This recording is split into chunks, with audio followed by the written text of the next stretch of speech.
Olá, humano! Como está do lado daí? Hoje, em homenagem à véspera de Todos os Santos, teremos a resenha e a leitura de um conto de horror de um autor nacional, claro. O escritor de hoje é Pedro Martins e a obra é Outros Fragmentos. Esse livro é composto de 9 contos que trazem o terror através de figuras do folclore brasileiro. Os contos são bem diferentes entre si, seja na ambientação, seja no tipo de terror, alguns físicos, outros psicológicos, ou até os dois. Uma sacada genial que o autor teve foi escrever os contos em ordem cronológica, desde a época do descobrimento do Brasil. Então, o primeiro conto é ambientado um pouco antes da colonização, o segundo, logo após a chegada dos europeus, o terceiro, com a chegada de alguns nobres portugueses, e assim sucessivamente. Os contos podem ser lidos separadamente, mas, se lidos em ordem, ficam muito mais interessantes, pois em cada um, o autor faz menções de algum ponto tratado nos contos anteriores, de forma que vai se formando uma espécie de cadeia de acontecimentos. As citações são muito sutis, mas para o leitor atento, com certeza vai perceber e vai clareando toda uma teia de histórias. Outro aspecto que eu achei muito interessante foi a escolha das figuras folclóricas representadas. O autor não fala explicitamente sobre qual delas se trata a história em questão, mas quem conhece o folclore nacional e local vai reconhecê-las com certeza. Um aspecto que eu achei diferente, mas muito legal, foi que geralmente quando o livro fala de folclore aborda apenas as criaturas mitológicas. E nessa obra, Pedro Martins vai além da mitologia, pois folclore não são apenas mitos, mas também as lendas, sejam elas urbanas ou regionais. E nesse compilado, provavelmente você vai ficar sabendo de alguma que desconhecia. Eu, por exemplo, fiquei conhecendo várias lendas locais, que eu não fazia ideia, por ter crescido distante de onde se passa o foco, mas que hoje, com toda a comunicação que temos, já ficaram conhecidas pelo país todo.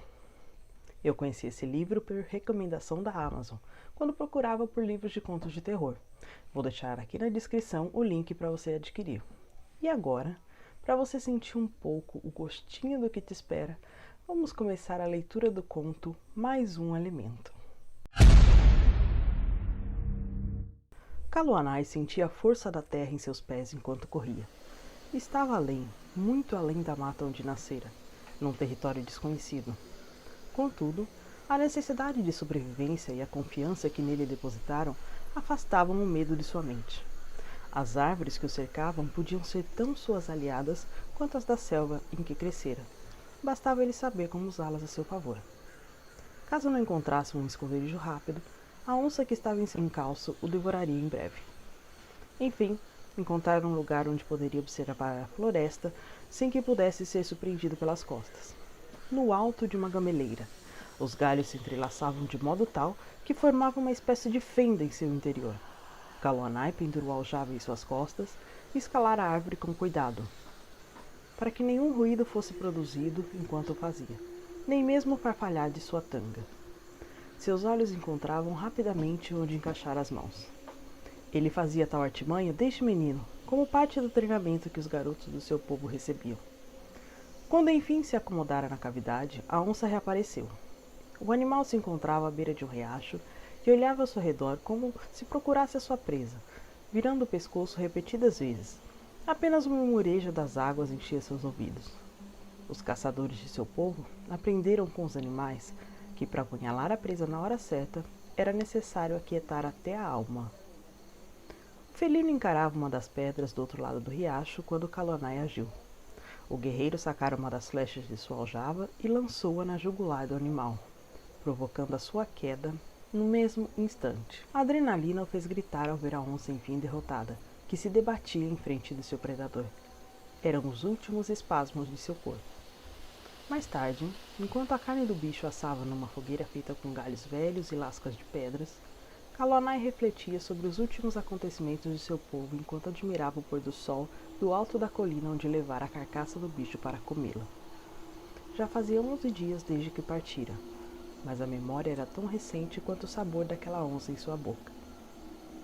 Tudo começara em mais uma noite de lua cheia, em que os guerreiros da selva rubra adorariam a Grande Mãe, criadora dos céus e da terra, responsável por parir todos os homens e mulheres e que educou-os para respeitar a sua obra e servirem-se dela com responsabilidade. As irmãs da águia, responsáveis por auxiliar no andamento da cerimônia, cantavam e dançavam ao redor da fogueira enquanto Aracum, o homem sábio capaz de falar com os mensageiros da Grande Mãe, começara a chorar. Ninguém lhe perguntou o porquê de suas lágrimas, ainda que quisessem sabê-lo, pois não se interrompe o homem sábio durante o ritual sagrado. Ele estava em contato com vidas que nenhuma outra pessoa daquele povo era capaz de ver ou ouvir. O velho Aracum fora categórico em suas palavras. Os mensageiros o avisaram de um grande perigo que se aproximava dos guerreiros da selva rubra. Das águas infinitas que se encontravam com a terra na areia, guerreiros cobertos da cabeça aos pés vinham em jangadas gigantes para batalhar contra todos os povos que ali viviam. Suas lanças e flechas produziam fogo quando disparadas, e tinham uma força que nenhum deles ali presente era sequer capaz de imaginar. A peleja estava perdida, e os guerreiros da selva rubra seriam reduzidos a lembranças e pó. Após ouvi-lo, as irmãs choraram, e todos a seguiram entre soluços. Por que a Grande Mãe permitiria algo assim? Contudo, Aracum levantou a cabeça e disse que havia apenas uma única esperança. O guerreiro mais corajoso dentre eles deveria partir em busca do Arco das Mil Flechas, única arma capaz de impedir a destruição daquele povo. Kalonai vencera todas as tarefas estipuladas por Aracum, com o intuito de escolher o salvador dos guerreiros. Foi o último a tirar o braço de um ninho de vespas. Trouxe o ovo intacto de um quero-quero em menos tempo. Permaneceu de pé em meio à lama de um barranco num dia de chuva por mais tempo do que todos os outros. Por fim, ganharam uma batalha corpo a corpo do único que quase o derrotara em todos os trabalhos anteriores, Shigwe, seu primo de sangue. O dia de sua partida foi motivo de tensão e expectativa entre os guerreiros da selva rubra. As irmãs da águia pintaram símbolos de vitória em seu corpo, desenhos amarelos, vermelhos e laranjas.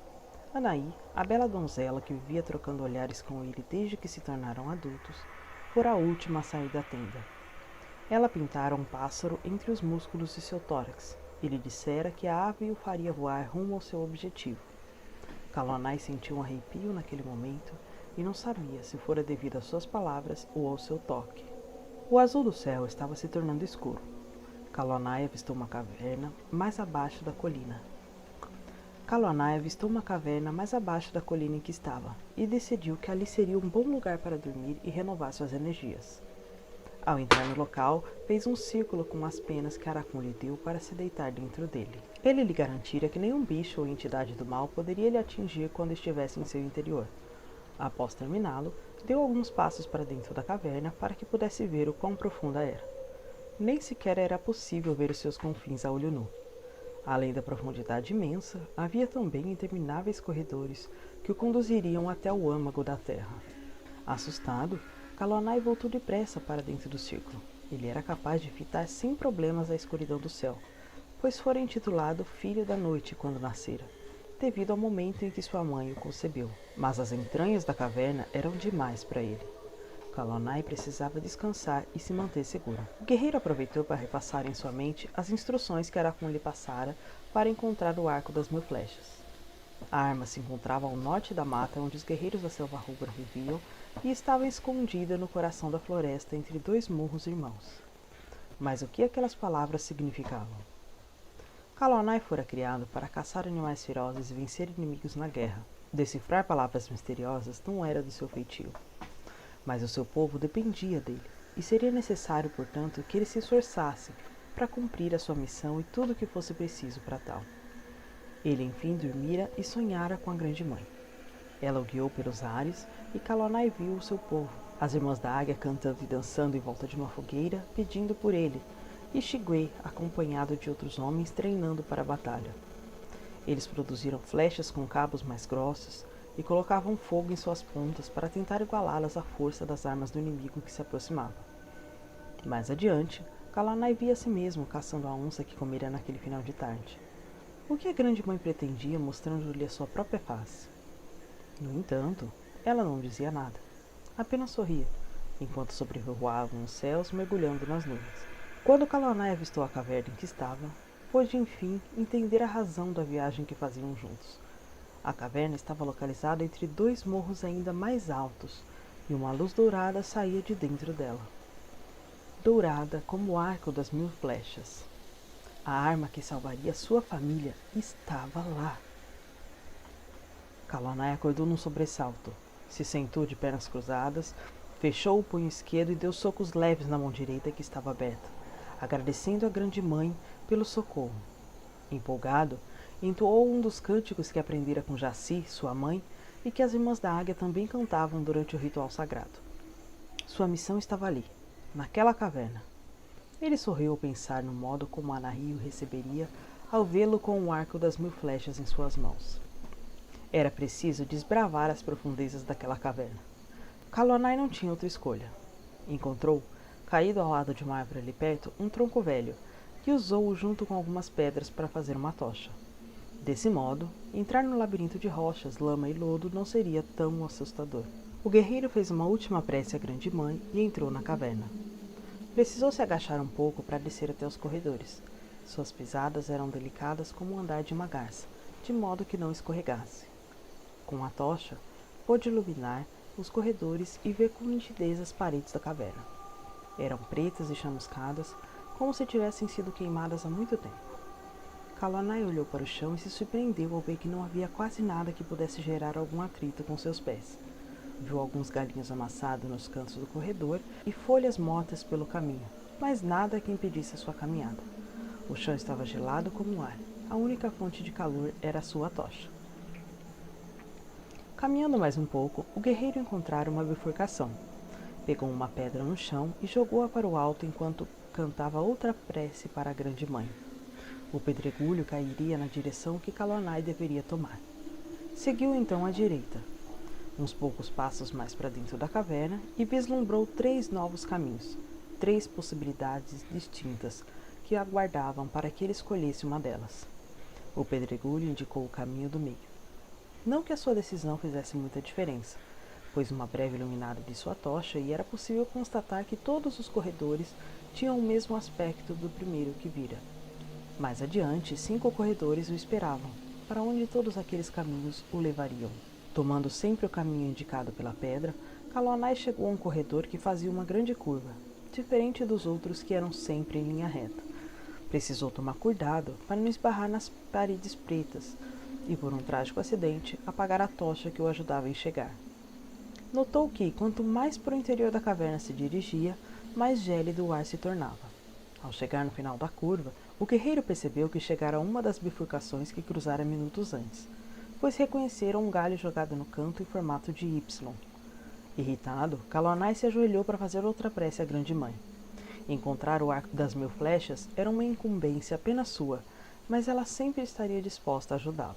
O impacto de seus joelhos no chão causou algo que Kalonai jamais esperaria. O chão da caverna cedeu, ocasionando a sua queda para baixo dela. O guerreiro gritou de susto, e apesar de ter caído, conseguiu manter o braço erguido, mantendo a chama da tocha acesa, ainda que sua luz tivesse diminuído. Kalonai encontrou uma pequena fissura no chão e colocou a tocha nela, de modo que ela não se apagou. Tentara escalar as paredes para voltar ao lugar onde estava, mas era inútil. Elas eram escorregadias demais. Tudo o que ele conseguiu foi criar calo nas mãos e um corte no dedão esquerdo. Apanhou uma pedra no chão e entoou uma nova prece para que a grande mãe o abençoasse com o poder da escolha, como fizera com a anterior. Enquanto cantava, lembrou-se de um episódio de quando era menino, antes da sua passagem para a vida adulta. As crianças geradas pelos guerreiros da selva rubra tiveram certa vez a missão de buscar vindecaás para a festa de agradecimento à grande mãe pela farta colheita obtida. As flores seriam usadas pelas irmãs da águia para enfeitar as entradas das tendas e pendurá-las entre os adornos que as mulheres usavam em seus corpos. Kalonai viu a beleza delas e o perfume que exalavam. Viu também como as moças de seu povo estavam encantadas com os ramalhetes que as irmãs produziram para enfeitar a esteira do homem sábio. De manhãzinha, quando quase todos os guerreiros dormiam, Kalonai roubou um dos ramalhetes e rearranjou o modo como estavam posicionados, de modo que ninguém desse falta do que ele pegara. A festa ocorrera como se nada tivesse acontecido. No dia seguinte, ele o entregara a Anahy, que na época também era menina. A princípio, ela ficara furiosa, pois sabia que se tratava de um ramalhete sagrado, mas se alegrou assim que viu seu sorriso e entendeu que aquele segredo seria somente deles. Nenhum dos outros guerreiros tinha conhecimento daquilo. Seriam esses percalços um castigo da grande mãe pelo que fez? Estaria Kallanai pagando agora por uma travessura de menino? Assim que abriu os olhos, ouviu o som contínuo de algo que chacoalhava. Era um barulho alto e que os corredores ecoavam, de modo que Kallanai teve dificuldades para identificar de onde ele vinha.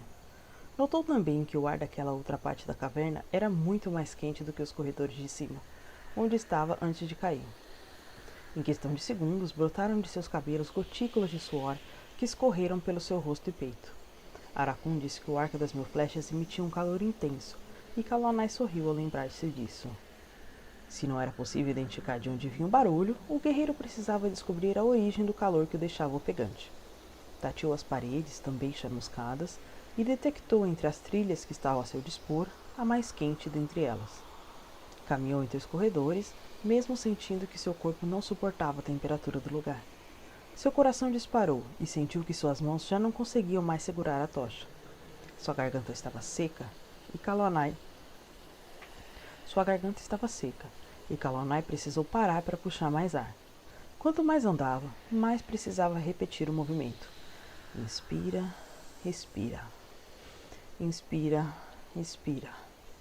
O barulho de chacoalhar ressoava mais forte, o que aumentava o seu nervosismo. Mas a grande mãe recompensou todo o seu esforço. Ao chegar ao final de mais um corredor, encontrou uma grande câmara, e em seu centro estava o arco das 1000 flechas. Kallanai viu nele cada detalhe que Aracun descrevera. O cabo encurvado, grosso e brilhante, os desenhos circulares em sua superfície, o fio fino, quase transparente, que ia de uma extremidade à outra. Ele se perguntou quantos guerreiros seriam dignos de empunhá-lo, e viu que, para alcançá-lo, teria que escorregar por uma descida íngreme, uma vez que o cômodo era côncavo e o arco estava no centro. Quando conseguiu se manter de pé no local, Kallanai deu um grito de pavor. Vários ossos se amontoavam no chão, crânios misturados a carcaças podres que atraíam insetos famintos. O odor que emanava fez o seu estômago embrulhar. Correu em direção ao arco. Era preciso apanhá-lo rápido e sair dali o mais depressa possível. O que quer que tenha feito aquilo poderia estar ali por perto.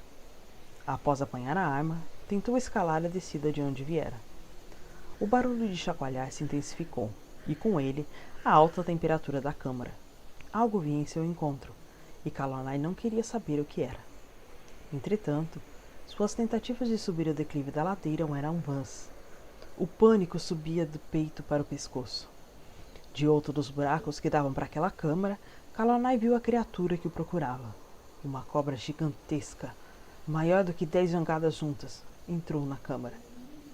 Era grossa como o tronco de uma árvore e exibia suas presas no tamanho de flechas pequenas enquanto se arrastavam pelo chão.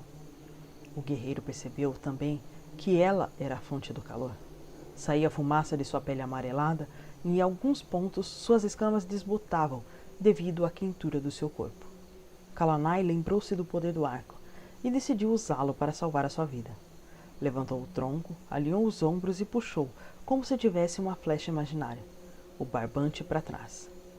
Uma flecha dourada apareceu. A magia do arco era real. Mirou na cabeça da cobra e o acertou. Um grande estrondo se ouviu no lugar, e um pouco de fumaça rodeou a cabeça do animal por alguns segundos. No entanto, o sorriso de Kallanai fora breve. Após a fumaça se dissipar, viu que o rosto da cobra estava intacto, e a flecha não fizera um arranhão sequer em seu corpo. O guerreiro tirou uma das flechas comuns de sua aljava e lançou-a numa nova tentativa de se defender.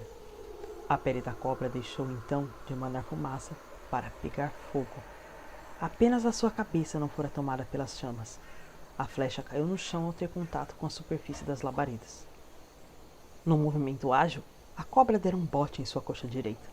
Kallanai correu em outra direção enquanto o sangue escorria por sua panturrilha, mas a dor o fez escorregar numa poça de lama. Deitado de bruços, tentou se arrastar para longe, mas o animal deu outro bote, dessa vez arrancando o seu pé. Ninguém ouviria seus gritos. Estava no coração da caverna, muito distante do círculo que fizera com as penas de Aracun para dormir. Olhou para o toco de perna deixado pela cobra. Jamais poderia lutar novamente. Tateou o chão e encontrou um crânio que atirou na direção do bicho, mas sabia que fora o movimento mais idiota de toda a sua vida. O crânio fora consumido pelas chamas que agora estavam maiores. Vesículas apareceram em sua pele devido ao calor. Em uma nova investida, a cobra arrancou seu outro pé. Seria impossível sair dali. Kalonai sentiu o líquido de seu estômago subindo rumo à boca. Vomitou e sentiu seu corpo perder as forças de vez. Sua cabeça caiu em meio àquele líquido. Conseguiu levantá-la enquanto seu corpo ainda tremia. Era preciso dar uma última olhada em seu algoz. Assim como os crânios que viram entrar no recinto, Kalonai fora outra das refeições daquele animal impetuoso. Lembrou-se da batalha que estava perdida e de tudo o que aconteceria ao seu povo. O arco jamais sairia daquele lugar. Que a Grande Mãe tenha piedade dos guerreiros da Selva Rubra. Esse foi o conto de hoje. Espero que vocês tenham gostado e que leiam o livro para conhecer as outras histórias. Vejo vocês no próximo vídeo e não se esqueça, se for sair, leva um livro.